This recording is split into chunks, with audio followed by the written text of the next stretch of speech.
주일 아침입니다. 한 주간 우리와 함께 하신 주님 돌아보면서 감사기도 드리시고 또 예배 위에 기도하시면서 시작하도록 하겠습니다.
목소리로 주님 경배하시겠습니다. 약할 때 강함 되시네. 나의 보배가 되신 주 나의 모든 것.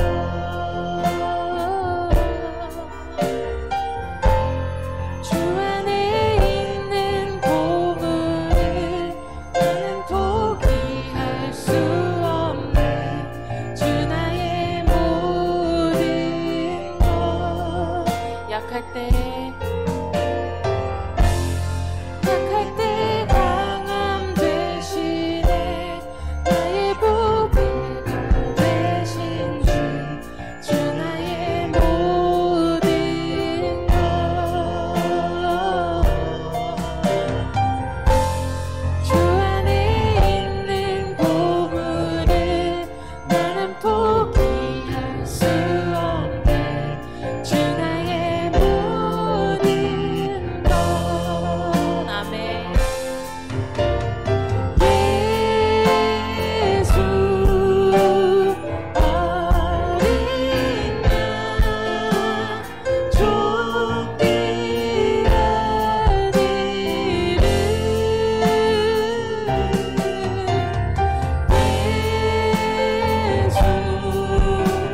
오셨네. 주님의 이름 찬양해. 주 나의 모든 것. 쓰러진 우리를 채우소서. 주님, 쓰러진 나를 세우고 나의 빈손을 채우네. 주 나의 모든 것. 예수 어린 양 존귀한 이름.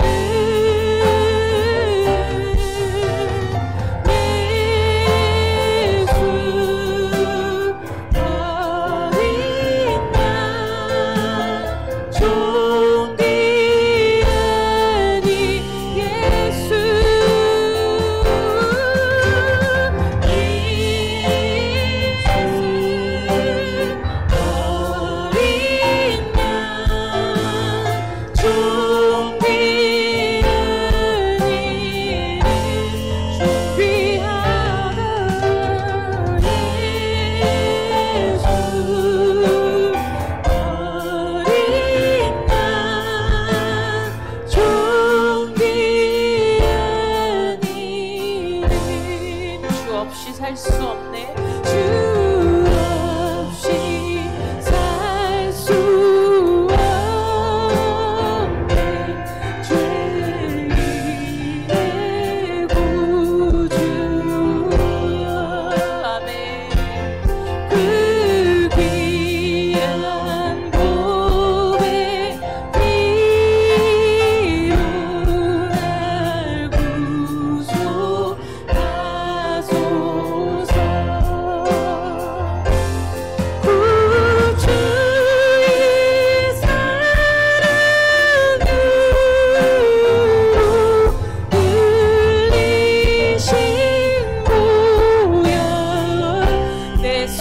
나의 위로, 내 소망 나의 위로, 내 영광 됩니.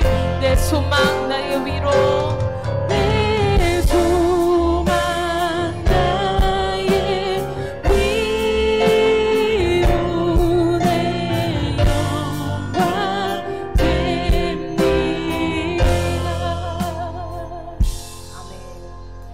우리를 위해 십자가에 돌아가시고 우리를 구속하여 주신 주님, 또 약할 때 우리의 강함이 되시는 주님을 완전히 의지하는 마음으로 함께 찬양하시겠습니다.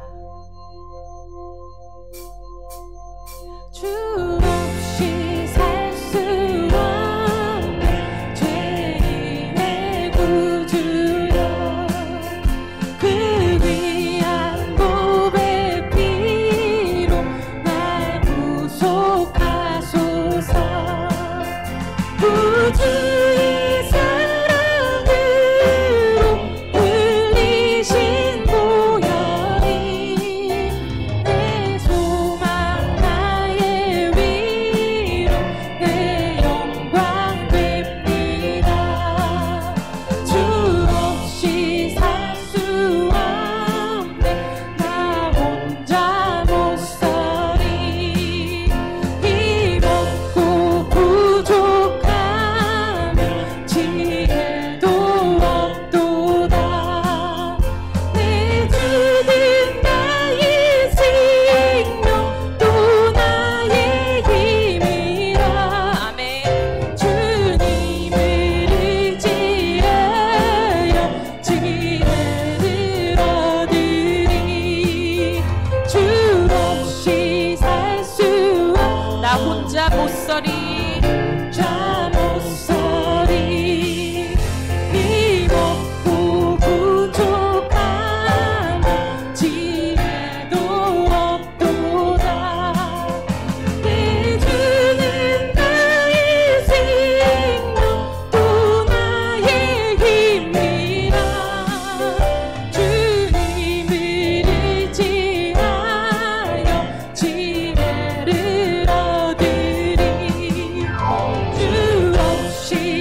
기쁨 되도다.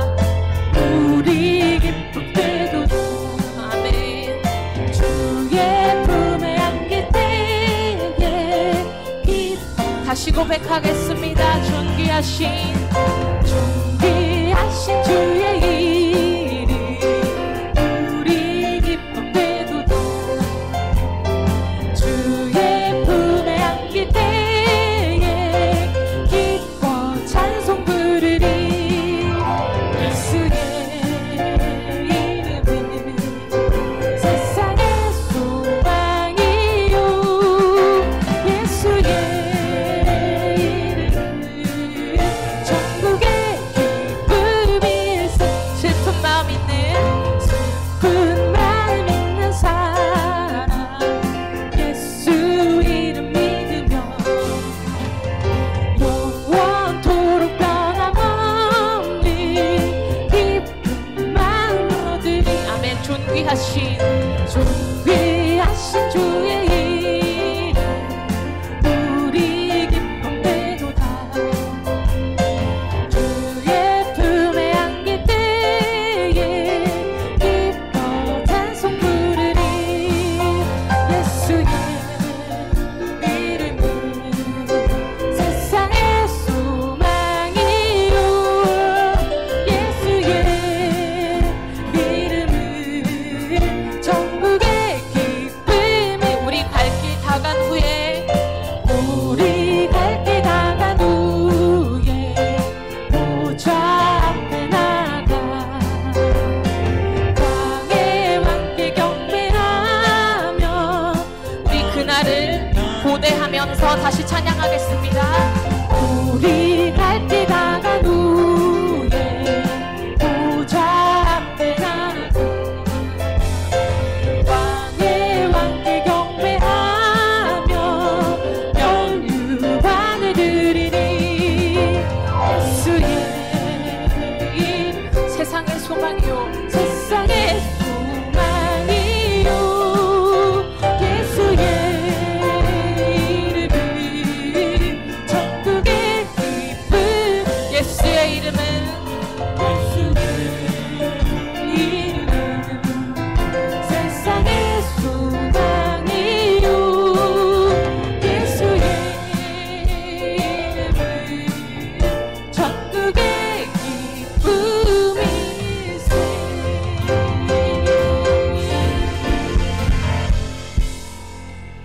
아멘.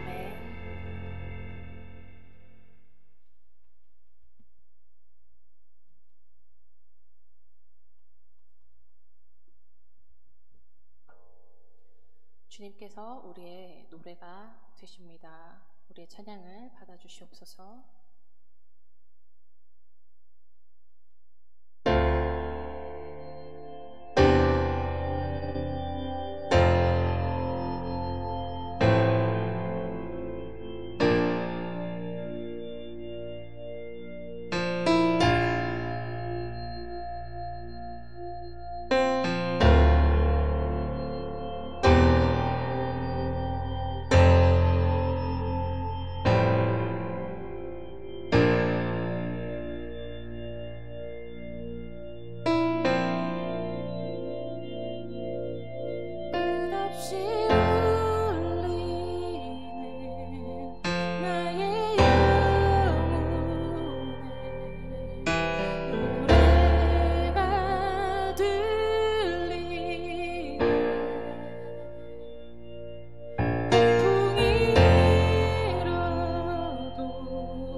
주를 찬양하며 주님과 거리리 나의 찬양 멈출 수 없네 놀라운 주의 사랑을 말로 다 할 수 없네 주를 향한 끝없는 외침 주님 날 사랑하시네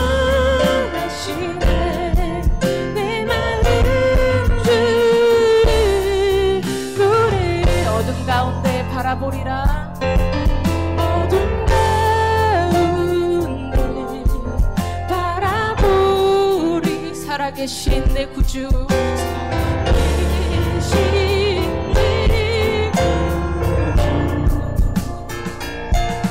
날 감찰하시길 주를 찬양하며 주님과 걸으리 나의 찬양 멈출 수 없네 놀라운 주의 사랑을 말로 다 할 수 없네 주를 향한 끝없는 외침 주님 날 사랑하시네 내 마음 주 나의 찬양 멈출 수 없네 나의 찬양 멈출 수 없네 놀라운 주의 사랑을 말로 다 할 수 없네 주를 향한 끝없는 외침 주님 날 사랑하시네 내 마음 주를 노래해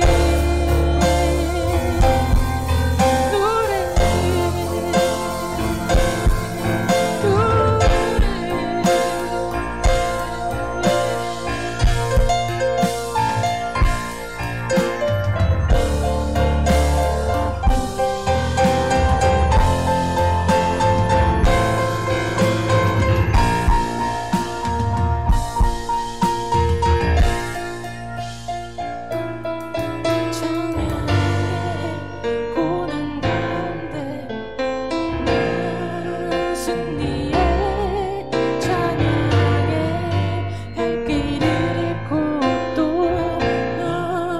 넘어져도 찬양해 주 항상 계셔 날 붙드네 찬양해 나의 기도에 항상 응답하시네 찬양이 생명 다해 주 보좌 천사들 성도들도 함께 찬양하리라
새겨지게 하여 주시옵소서.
모든 두려움이 어둠이 떠나가게 하소서.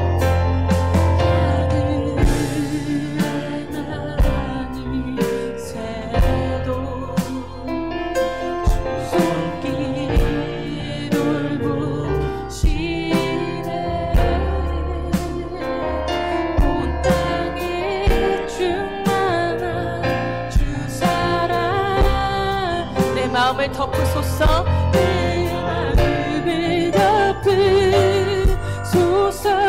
충만케 하소서. 주 나를 부르셨네. 주의 영광 위에 영광 위에 모든 사람 이끄소서. 주의 영광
하리니 그는 내 종 다윗이라.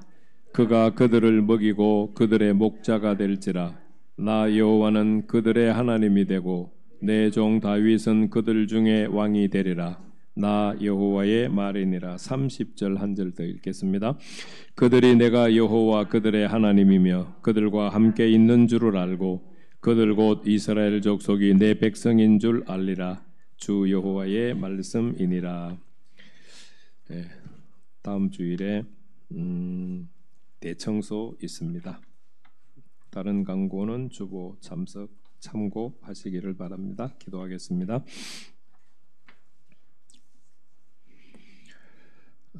하나님 아버지, 오늘 우리가 찬양했듯이 하루하루 주님의 영광 안에서 살아갈 수 있는 저희들이 되기를 원합니다. 그리고 주님, 더 이상 성경에 기록된 하나님과 또 하나님이 하신 말씀들을 눈으로 보고 듣기만 하는 것이 아니라 우리의 삶에서 직접 열매를 보게 하여 주시옵소서. 오늘 이 시간에도 귀한 마음을 담아서 예물을 하나님께 올려드립니다. 주님이 이 예물을 연락하시고 우리 사랑하는 성도님들이 속해 있는 직장과 사업장에 두 손 들어 하나님께서 특별한 복을 허락하여 주시옵시되, 특별히 오늘 말씀 가운데 주어질 복들을 우리 사업장에 또 직장에 허락하여 주시옵소서. 말씀을 들을 때도 집중할 수 있는 은혜를 허락해 주시고 이 말씀을 듣기만 하지 아니하고 우리의 삶으로 실천하며 누릴 수 있는 은혜도 더하여 주시옵소서. 예수 그리스도의 이름으로 간절히 기도하옵나이다. 아멘. 우리가 13단락 중에 12번째 단락을 묵상하고 있습니다. 31장 21절부터 39장까지가 12번째 단락이죠. 12번째 단락을 우리가 볼 때 꼭 한 가지 기억해야 되는 것이 있습니다. 예루살렘은 멸망했어 라고 하는 것을 꼭 기억해야 돼요.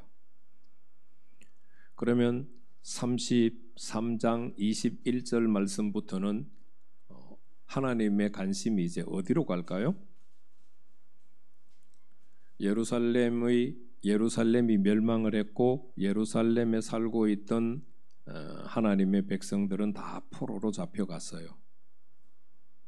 그러면 하나님의 관심은 어디에 가 있을까요?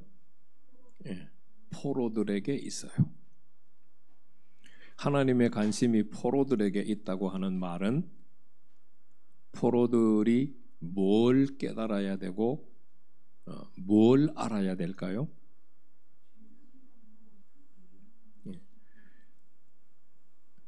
그 말씀들이 이제 12번째 단락에 계속해서 이어져요. 그냥 특별한 이유 없이 의미 없이 12번째 단락에 기록된 것이 아니고 70년 동안 예레미야 선지자가 예언을 했잖아요. 포로 기간은 70년이 될 것이다.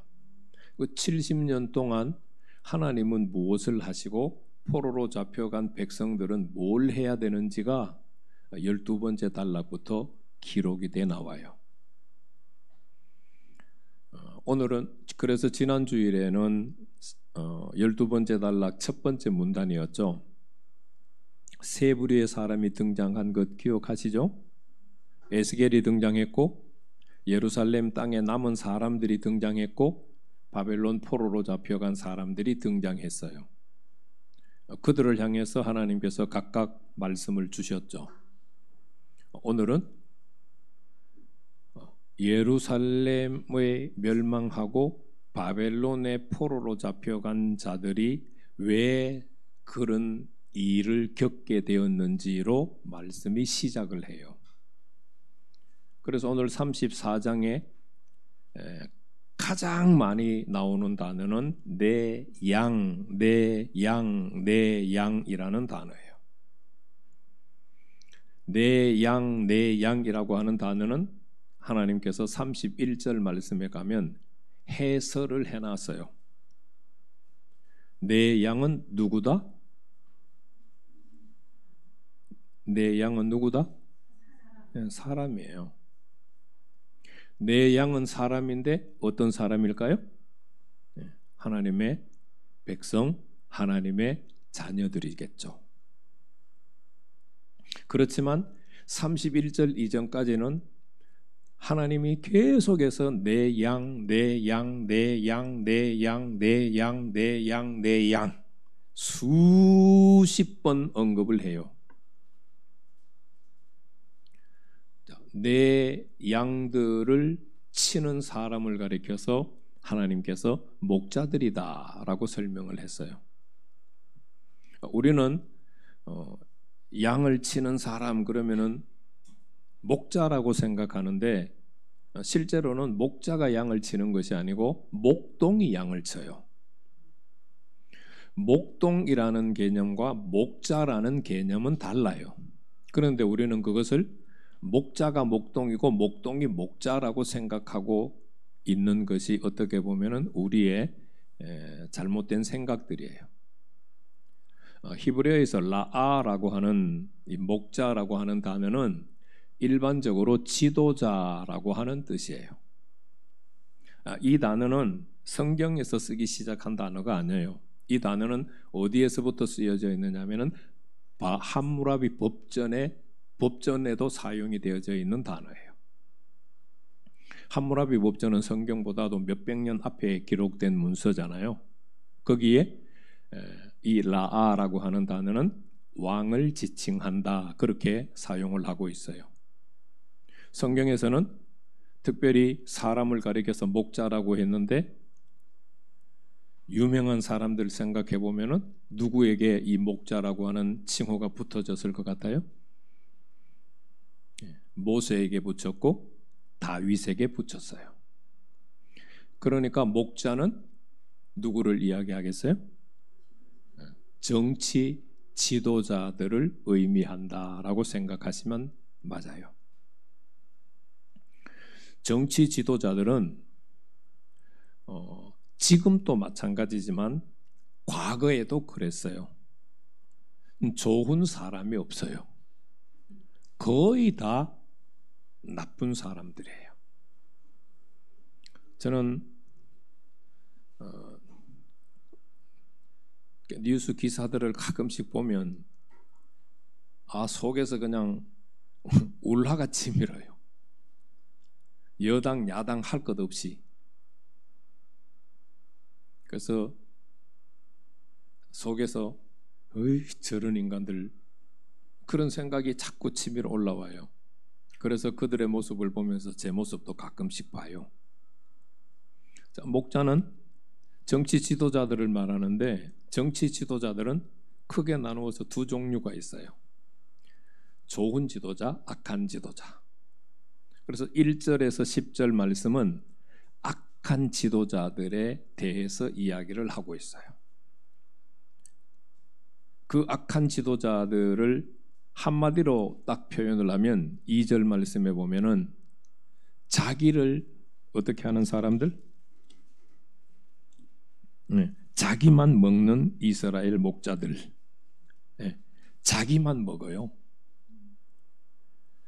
그러니까 이 말을 다른 말로 표현하면 자기 이익을 위해서 자기 욕구를 위해서 살아가는 사람들이 목자들이라는 거예요. 정치 지도자들이에요. 그 자기만을 위해서 살아가는데 어떻게 살아갔는지가 1절부터 10절 말씀까지 장황하게 설명이 돼 있어요. 정치 지도자들이 자기만을 위해서 살아가니까 백성들은 그 지도자들에게 당하는 모습들이 또 쫙 기록이 돼 있어요. 그것은 여러분들이 1절부터 10절 말씀까지 꼼꼼하게 한번 적어가면서 살펴보세요. 그러면 거기에서 이 나라를 이끌어가고 있는 지도자들을 위한 기도 제목이 쫙 나와요. 그걸 가지고 기도하면 좋겠죠. 그래서 하나님께서 그런 지도자들 때문에 하나님의 백성들이 지금 바벨론에 포로로 잡혀가 있는 거예요. 그래서 하나님께서 선한 목자는 하나님 자신인데 선한 목자는 어떻게 하는 것이 선한 목자인가? 그거를 하나님 자신이 하시는 사역을 통하여서 11절 말씀부터 22절 말씀까지 6가지를 우리한테 보여줘요. 11절 말씀부터 16절 말씀까지 6절에 5가지 모습을 보여줘요. 그리고 17절에서 22절 말씀까지 여기는 5절인데 한 가지 모습을 보여줘요. 오늘 보면 주보에 보면은 11절에서 16절 6절에 하나님이 어떤 모습으로 선한 목자의 모습을 사역을 감당하는지 거기 적어놨죠. 5가지. 첫째, 구원자. 둘째, 인도자. 셋째, 공급자. 넷째, 보호자. 5번째, 치료자. 그것이 11절 말씀부터 16절 말씀까지 기록이 되어 있어요. 어떤 구절이 구원자를 얘기하고 어떤 구절이 치료자를 이야기하는지는 여러분들이 살펴보시기를 바라요. 그리고 17절 말씀에서 22절 말씀을 보면 또 한 단어가 선한 목자에게 사용이 돼요. 그것이 뭐냐면 구별한다라고 하는 구별자예요. 선한 목자는 좋은 양과 나쁜 양을 항상 구별하고 있어야 돼요.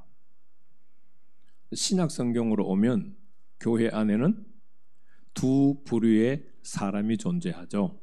알곡과 가라지가 있어요.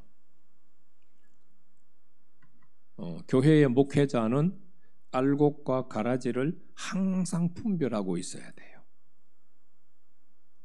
오늘 17절에서 22절 말씀을 보면 선한 목자는 좋은 양과 나쁜 양을 항상 구별하고 있어요. 왜 구별하겠어요? 좋은 양은 좋은 양대로 도와야 되고 나쁜 양은 나쁜 양대로 도와야죠.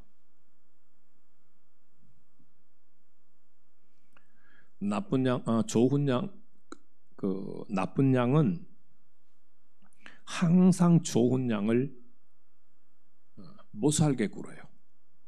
해롭게 해요. 괴롭혀요. 나쁜 양은 좋은 양의 것을 좋은 양 거를 빼앗고 그렇게만 해요. 그러니까 하나님께서는 그것을 분별하고 계시다가 나쁜 양이 좋은 양 거를 못 빼앗도록, 나쁜 양이 좋은 양을 못 괴롭히도록 그렇게 하나님께서 하시는 거예요. 그래서 11절 말씀에서 22절 말씀까지 하나님께서 선한 목자는 이렇게 사역하는 사람이야. 이거는 뭐하고 대조를 이루고 있어요? 1절에서 10절 말씀, 악한 목자의 사역과 대조를 이루고 있어요. 악한 목자는 자기 자신만을 위해서 먹었어요. 양들 아무 관심 없어요. 그러니까 양들은 흩어지고 깨지고 터지고 온통 그렇게 돼버렸어요. 그러니까 지금 남유다 족속들이 바벨론에 포로로 잡혀간 거예요. 다 흩어졌잖아요. 그런데 선한 목자는 악한 목자들처럼 그렇게 살지 않아요. 6가지 단어를 잘 기억하시면 그것이 목회자가 살아가야 될 삶이고 교회의 목회 철학이기도 해요. 여러분들이 저를 위해서 또 우리 전사님들을 위해서 또 강 목사님을 위해서 기도하실 때 이렇게 6가지 선한 목자의 삶을 잘 감당할 수 있도록 여러분들이 중보해서 기도하셔야 돼요. 왜냐하면 사람의 마음속에는 아무리 힘쓰고 애쓰고 노력해도 악한 근본 마음이 안 사라져요. 조금만 정신줄 놓으면은 여러분들 잡아먹을 생각을 한다니까요. 그래서 여러분들의 끊임없는 중보가 필요해요. 그리고 11절에서 22절 말씀은 1절에서 10절 말씀과 대조를 이루기도 하지만 오늘 우리가 읽은 23절, 24절 말씀을 하기 위한 도입 글이기도 해요. 선한 목자는 이런 사람이야. 그런데 이런 사람이 아니죠. 내가 하나님, 여호와 하나님께서 내가 선한 목자인데 나는 이렇게 살아. 나는 양들을 이렇게 양들을 위해서 이렇게 사역을 해. 나 구출하는 자야. 나 인도하는 자야. 나 공급하는 자야. 잘 먹고 잘 사도록 안 굶도록 공급하는 자야. 나 보호자야. 나 치료자야. 나는 항상 악한 양과 좋은 양을 구별하고 있어. 그러니까 정신 차려. 이 말씀을 하시는 것은 23절을 말씀하기 위해서예요. 나는 한 목자를 세울 거야. 그런데 그 한 목자는 내 종 다윗이야. 내 종 다윗이 내 양들, 하나님의 백성들을 칠 거야. 먹일 거야. 그런데 이제 우리가 성경을 볼 때 이게 문제가 하나 있어요. 내 종 다윗, 그러니까 자꾸 다윗 왕을 생각을 해요. 여러분, 다윗 왕은 언제 존재했어요? BC 1100년부터 970년까지 40년 동안 통일 이스라엘을 다스렸던 왕이 다윗 왕이에요. 그럼 오늘 본문에 등장하는 내 종 다윗은 그 왕일까요? 당연히 아니죠. 그런데 성경에 내 종 다윗이 적혀 있다고 몇백 년 전에 왕으로 살았던 다윗 왕을 생각하면 오늘 본문 말씀은 아무 의미가 없어요. 지금 12번째 단락은 몇 년째에 주어진 말씀이에요? 히스기야 왕이 사로잡힌 지 12째 해 10째 달에 주어진 말씀이에요. 얼마 전에 예루살렘이 멸망했어요? 약 1년 반 전에 예루살렘이 멸망했어요.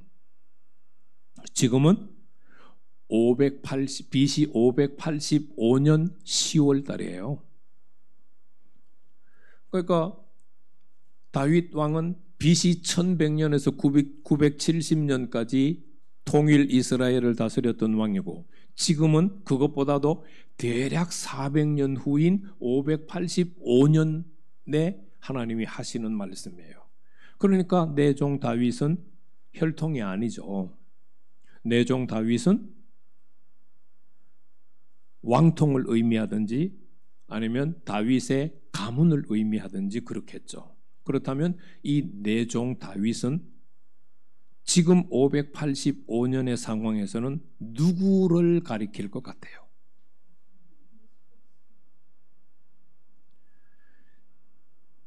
(70년) 동안 바벨론 포로 생활을 하고 있는 하나님의 백성들을 도울 지도자를 가리키고 있어요.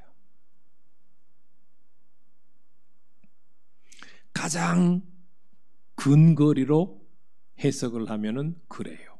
내 종 다윗은 70년 동안 바벨론 포로 생활을 하는 하나님의 백성들을 도울 자예요. 조금 더 먼 거리로 생각을 하면 누굴까요?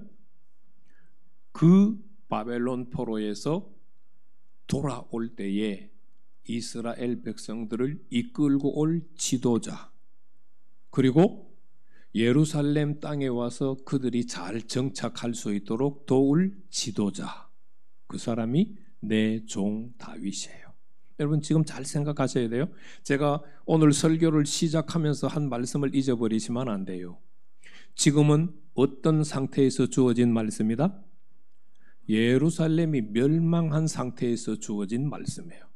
그러면 에스겔 바벨론의 포로로 잡혀간 자들에게 남아있는 희망이라고는 뭐예요?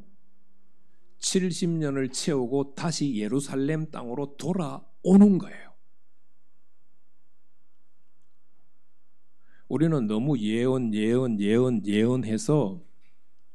너무 먼 데를 자꾸 생각을 하고 있는데 그것도 나쁜 거예요. 좋은 것이 아니에요. 70년 포로 생활하는 사람들은 포로에서 자유함을 얻고 예루살렘 땅으로 돌아오는 것이 그들의 삶의 하루하루 목표가 돼야 돼요. 그런데 그렇게 살까요? 안 살까요? 네, 안 살아요.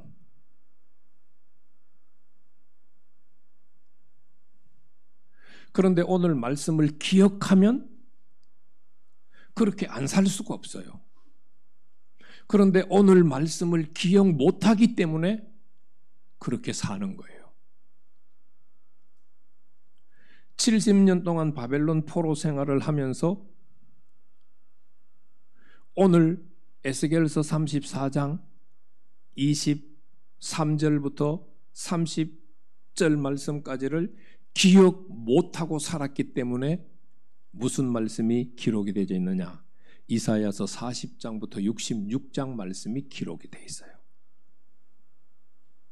내가 내 종을 세워요. 그 종은 우리 신학에서는 다 예수 그리스도로 막 해석을 하는데 그건 다 거짓된 해석이에요. 그 종은 이스라엘 백성들을 자유케 할 고레스를 가리키고 있어요.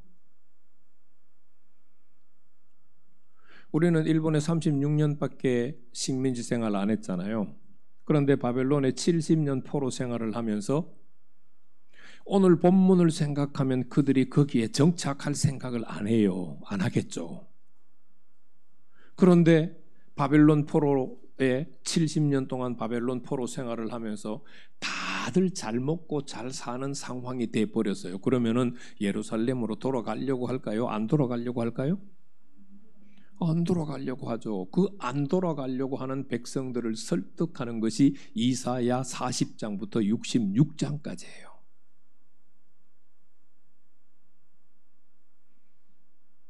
이사야 1장부터 39장까지는 이사야 선지자라고 하는 이름이 나와요. 그러나 40장부터 66장까지는 이사야라고 하는 이름이 없어요. 내 종이 나와요. 그런데 그 내 종은 고레스예요. 당연히 포로로 잡혀온 사람들은 하나님은 이랬다 저랬다 한다고 생각하겠죠. 하나님이 세우신 다윗의 계열의 다윗 가문의 왕들도 자기들을 버렸는데 이방 나라 왕인 고레스가 자기들을 돕는다고 생각하겠어요? 생각 못해요. 그런데 포로로 잡혀간 백성들이 그렇게 정착한 이유가 오늘 말씀을 기억하지 않았기 때문이에요. 자, 하나님께서는 자신이 선한 목자로 6가지 사역을 한다고 집약해서 우리에게 말씀해 주셨어요. 그래서 오늘 23절 말씀에 내가 한 목자를 세울 거야. 그가 내 종 다윗이야. 그가 너희들을 먹일 거야. 여기까지가 23절이에요. 그러면 하나님이 세우는 한 종 다윗은 어떻게 먹일까요? 11절 말씀부터 22절 말씀까지 하나님이 먹이시듯이 먹인다는 말이에요. 그랬을 때 오늘 24절 말씀을 보면 그 한 목자로 말미암아서 백성들과 하나님의 관계가 어떤 관계가 형성이 돼요? 24절 말씀 나 여호와는 그들의 하나님이 되고 내 종 다윗은 그들 중에 왕이 되리라. 여호와 하나님께서 내 종 다윗이 목회하는 돕는 그 사람들의 뭐가 돼요? 하나님이 돼요. 이스라엘 백성들의 문제는 여호와가 하나님인 것을 모르기 때문에 일어나는 문제예요. 이스라엘 백성들에게 누가 하나님이었어요? 바알이 하나님이었어요. 아세라가 하나님이었어요. 아스다롯이 하나님이었어요. 몰렉이 하나님이었어요. 그 이방 신들이 이스라엘의 하나님이었어요. 여호와가 이스라엘의 하나님이 아니라 이스라엘 땅 주변에서 섬기는 각 나라의 신들이 하나님이었어요. 그런데 하나님이 세우시는 한 목자 내 종 다윗이 목회를 하면 그 목회 다윗의 목회를 받는 백성들은 하나님이 여호와가 누구라고요? 그들의 하나님이에요. 그러면 여호와가 그들의 하나님인 것을 알면 바알을 버릴까요? 안 버릴까요? 아세라를 버릴까요? 안 버릴까요? 아스다롯, 몰록을 버릴까요? 안 버릴까요? 당연히 버리죠. 그런데 그 이방 신들을 버리지 못하는 이유가 뭐냐? 여호와가 하나님인 것을 모르는 거예요. 그래서 하나님께서 한 목자를 세우면 그 한 목자가 목회를 할 때는 그 목회를 받는 양들은, 사람들은 여호와가 하나님이셔, 여호와가 하나님이셔, 그거를 제대로 아는 거예요. 그럼 여호와가 하나님인 것을 알게 되면 어떤 일이 일어나느냐? 그게 25절 말씀부터 29절 말씀까지 기록되어 있어요. 자, 25절에 내가의 빨간 펜으로 그려보세요. 26절 말씀에 내가의 빨간 펜으로 그려보세요. 27절 중간에 내가의 빨간 펜으로 그려보세요. 29절에 내가의 빨간 펜으로 그려보세요. 이 내가는 여호와 하나님이세요. 여호와 하나님께서 여호와 하나님이 세우신 한 목자 내 종 다윗을 통해서 하실 일들이 크게 네 가지로 기록이 돼 있어요. 조금 더 작게 만들면은 세 가지로 기록이 돼 있어요. 25절에 내가 이렇게 하는데 무슨 언약을 맺는다고요? 화평의 언약을 맺겠다. 이 말씀의 의미를 고민하는 사람들이 별로 없는 것 같아요. 내용을 보면 악한 짐승이 등장을 해요. 그죠? 이 악한 짐승은 다른 나라를 비유하고 있는 게 아니에요. 진짜 악한 짐승들이에요. 다른 나라를 비유하고 있는 것은 세 번째 내가라고 하는 27절 중반절 이후의 말씀에 보면은 다른 나라의 침략에 대한 내용을 기록하고 있어요. 그런가요? 네. 그렇기 때문에 25절 말씀은 악한 짐승은 진짜 악한 짐승이에요. 우리는 지금 도시에 격리가 되어 있기 때문에 악한 짐승이 있나요? 없나요? 우리 주변에? 없어요. 그런데 도시에 격리가 되어 있는 것이 아니고 살림과 함께 같이 살고 있는 백성들에게는 항상 위협적인 존재가 뭐예요? 악한 짐승이에요. 가끔씩 우리나라에서도 동물원에 있는 뭐가 탈출해가지고 위험한 상황이 벌어졌습니다 라는 표현도 나오고, 저 두메 산골에 농작물을 해놨는데 뭐가 내려와가지고 그 농작물을 다 해쳤습니다, 이런 뉴스가 가끔씩 우리나라에서도 나오잖아요. 지금은 도시화가 됐기 때문에 짐승의 위협이라고 하는 것이 우리한테는 별로 없지만 이 성경 시대에는 짐승의 위협이 굉장히 심했어요. 그런데 짐승들이 사람을 위협하지 못한다는 것은 뭐가 회복된다는 것일까요? 창세기 1장 28절 말씀이 회복된다는 뜻이에요. 하나님께서 자신의 형상을 닮은 사람들을 창조하시고 난 다음에 그들에게 무슨 권한을 줬어요? 모든 생물을 다스릴 수 있는 권한을 줬잖아요. 그런데 왜 짐승들이 사람들을 잡아먹게 됐어요? 죄 때문이에요. 하나님의 말씀을 어긴 죄 때문이라고요. 그런데 하나님이 세우시는 선한 목자가 통치를 할 때 하나님께서는 그 선한 목자의 통치를 받는 사람들에게 무슨 위협이 없게 만든다고요? 짐승의 위협이 없게 만들어요. 진정한 하나님의 다스림이 우리 가정에 일어나게 되면 엄마 아빠가 자녀들을 위협하지 않아요. 안 해야 돼요. 또 자녀들이 엄마 아빠를 부모님을 위협하는 일 절대 있을 수 없는 일이에요. 그런데 그와 같은 일들이 일어난다는 것은 뭘로 얘기하느냐? 하나님의 통치하심이 우리 가정에 이루어지고 있지 않다는 걸 말해요. 하나님께서 세우시는 선한 목자, 내 종 다윗이라고 23절에 표현했는데 하나님이 그 내 종 다윗을 통해서 통치를 하게 되면 창조의 질서가 회복이 돼요. 여러분, 창조의 질서가 회복된다고 하는 말은 굉장히 중요한 의미를 가지고 있어요. 누가 누구를 지배한다는 것은 아예 없어요. 누가 누구를 지배하는 것은 죄가 가지고 들어온 가장 핵심적인 생활이에요.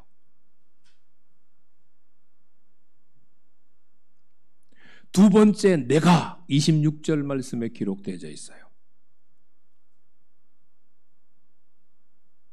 그리고 네 번째, 내가와 연결이 되어 있다고 생각하시면 돼요. 하나님께서 뭘 주세요? 네. 내가 일을 하는 만큼 수확을 얻어요. 그 수확을 빼앗아갈 사람도 없어요. 그런데 이스라엘 백성들은 뭐에 치여서 살았어요? 농사를 좀 잘 지어 놓으면 다른 나라에 와서 다 빼앗아가 버리고, 다른 나라에 와서 안 빼앗아 가면은 병충해가 수확을 다 떨어뜨리고, 이른 비와 늦은 비가 안 오니까 농사 아예 지을 수도 없고, 그러니까 열매가 맺힐 때가 없었어요. 그런데 하나님께서 세우시는 한 목자, 내 종 다윗이 통치를 할 때는 하나님이 그의 통치를 통하여서 풍요로운 수확을 거둘 수 있도록 해주시겠다는 거예요.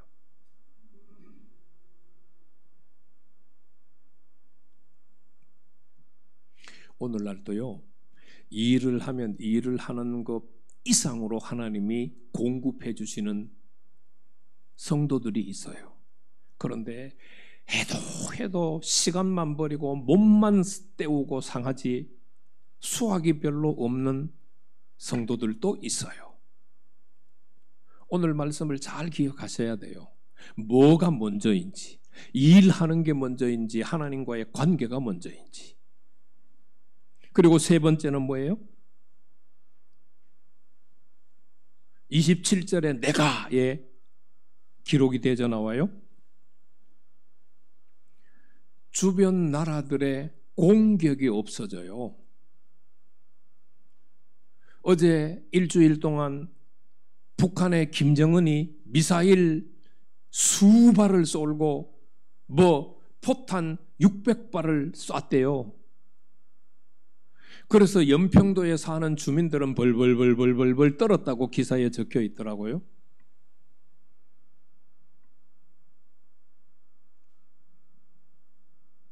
여러분, 누구 때문이 아니에요. 김정은이 포탄을 서울로 안 쏘는 것은 지금 누가 보호해주고 있어요? 아직까지는 하나님이 지켜주시니까 서울로 안 쏘는 거예요. 정치 지도자가 문제가 아니에요. 하나님을 믿는 하나님의 자녀들이 정신 차리고 똑바로 서 있어야지. 그게 문제예요. 우리가 구약성경 사무엘서에서 전쟁은 누구에게 속한 것이에요? 하나님에게 속한 것이에요. 그런데 뭘 두려워하고 걱정해요? 네, 하나님이 나와 상관없으면, 내가 하나님의 통치 가운데 없으면 전쟁은 두려움의 존재가 확실해요.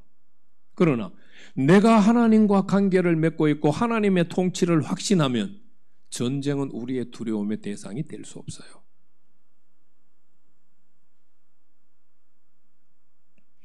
하나님께서 자신이 세우실 한 목자를 통하여서 크게 이렇게 세 가지를 하시겠다는 거예요. 그런데 이거는 지금 누구에게 직접적으로 하고 있는 말씀이에요? 바벨론 포로로 잡혀가 있는 포로들에게 하시는 말씀이에요. 자, 포로들에게 첫째 뭐 하시겠다고요? 창조의 질서를 회복해 주겠다. 여러분, 포로로 살아가면서 바벨론 지도자들 또 바벨론에 사는 백성들에게 얼마나 치이겠어요?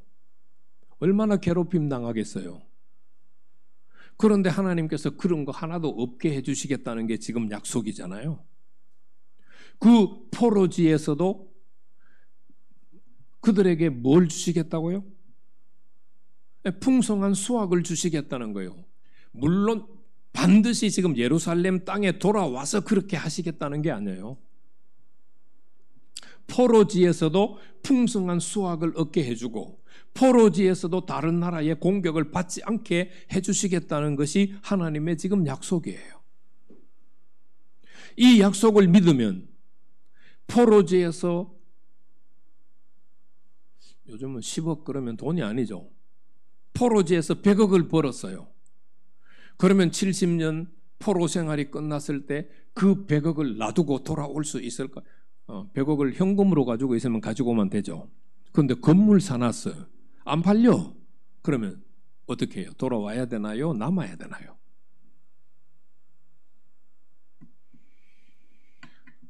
여러분 70년 후에 포로에서 돌아올 때 안 돌아온 사람들이 누군지 아세요?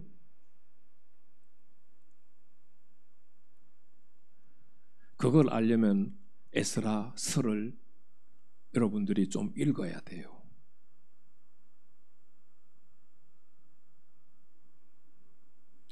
제사장들이 안 돌아와요.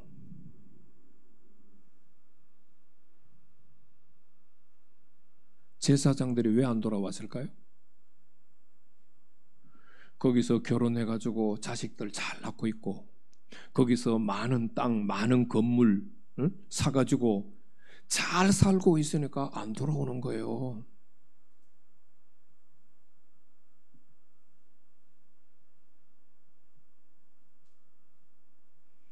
학사 에스라가 돌아오면서 하나님 앞에 제사를 드리려고 보니까 누가 없어요? 제사장이 없어요. 그래서 어떻게 해요? 다시 레위 족속들을 데리고 오려고 사람들을 보내요. 그래서 가서 잘 살고 있는 사람들을 설득해가지고 데리고 와요. 제사장들이라니까요. 바벨론의 포로로 살고 있지만 오늘 본문 말씀을 기억하면 이렇게 복을 주시는 분이 누구시라고요? 하나님이세요. 그래서 하나님은 30절 말씀이 이루어지기를 그렇게 간절히 소원하시는 거예요. 아까 30절 말씀 읽었죠? 그들이 내가 그들의 하나님이며 그들과 함께 있는 줄을 알기를 원한다.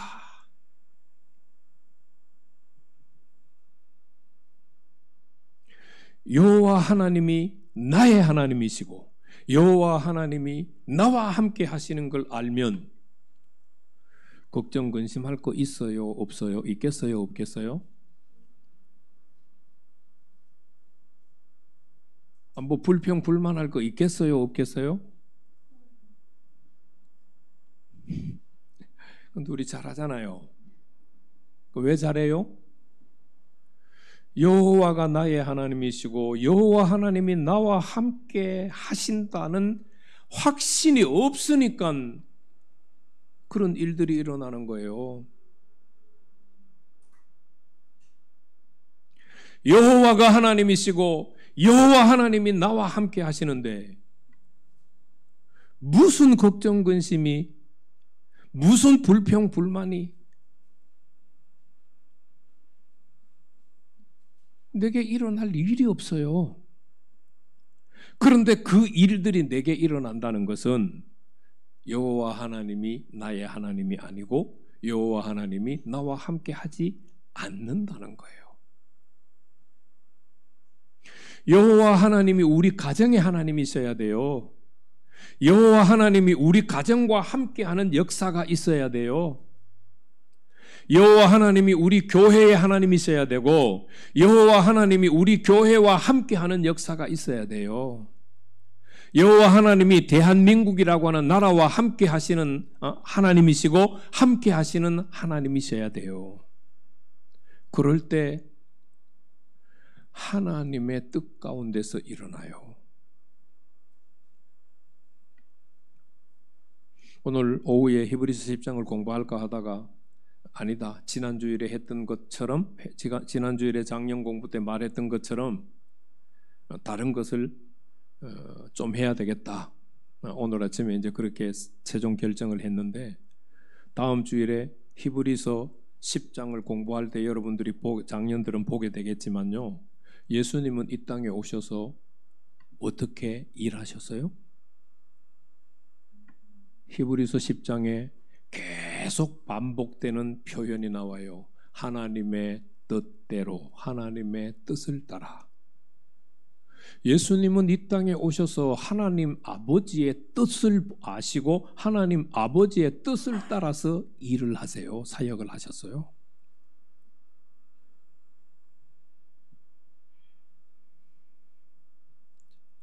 지금 하나님의 소원은 바벨론 포로로 잡혀 있는 그들에게 내가 너희 하나님이야. 내가 너희와 함께 있어.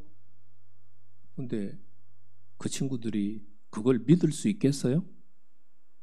자신들의 여호와가 자신들의 하나님이시고 여호와가 자신들과 함께 있는데 지금 포로로 잡혀왔다. 그들은 현실을 보고 못 믿어요. 그런데 에스겔서 8장, 9장, 10장, 11장을 보시면 특히 11장 지난주일에 말씀드렸지만 여호와 하나님께서 어디에 성소를 두신다고요? 포로로 잡혀간 자들에게 여호와 하나님이 성소가 되시겠다고 말씀하셨잖아요.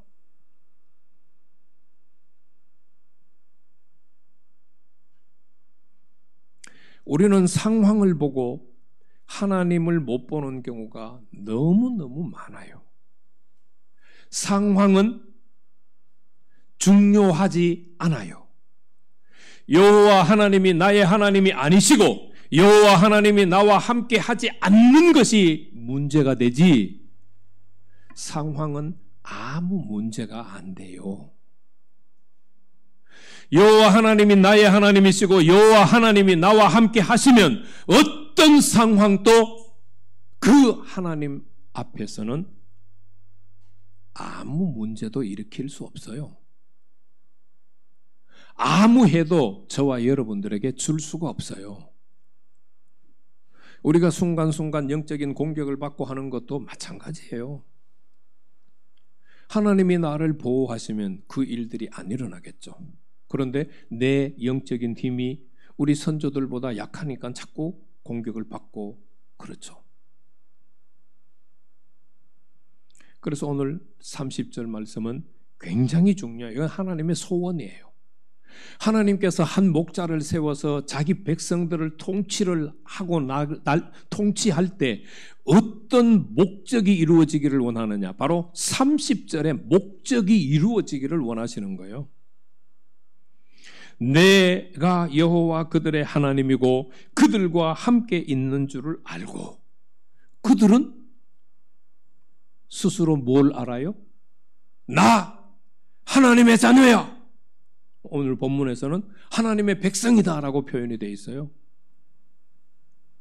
여러분, 내가 하나님의 자녀다. 믿습니까? 네. 지금 믿습니까 하니까 아멘 했는데 생활 속에서 믿으시나요? 네. 우리의 생활 가운데서 어떤 일이 일어나든지 내가 하나님의 자녀라고 하는 확신을 가지고 있으면 그 일에 밥이 될 필요가 없어요.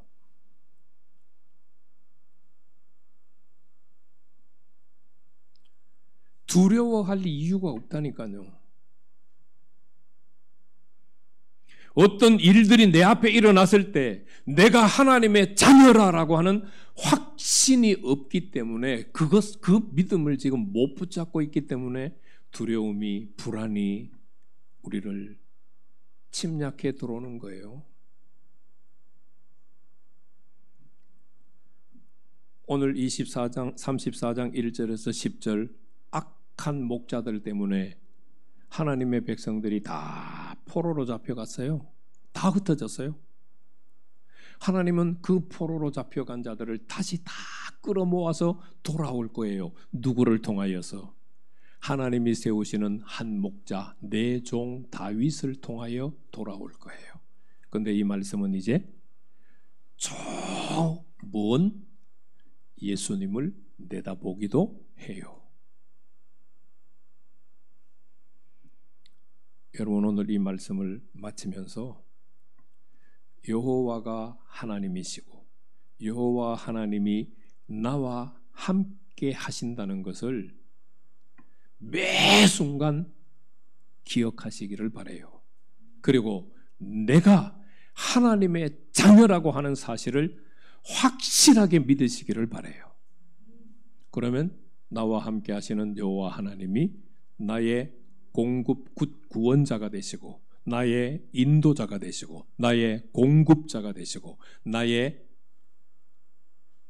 보호자가 되시고 나의 치료자가 되십니다.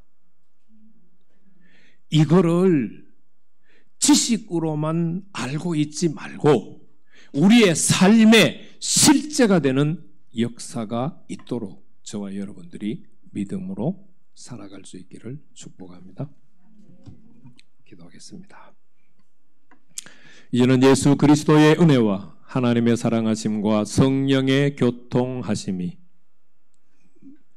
하나님이 세우시는 한 목자, 바벨론 포로로 살아가던 백성들에게는 그들을 위한 목자, 오늘 우리에게는 예수 그리스도께서 나의 목자가 되시고 나를 구원하시고 나를 인도하시고 나에게 공급하시고 나를 보호하시고 나를 치료하시는 분인 것을 믿고 내 실제 삶 가운데서 그 은혜를 누리기로 다짐하는 온 성도님들에게 이제로부터 영원토록 함께 계실지어다. 아멘.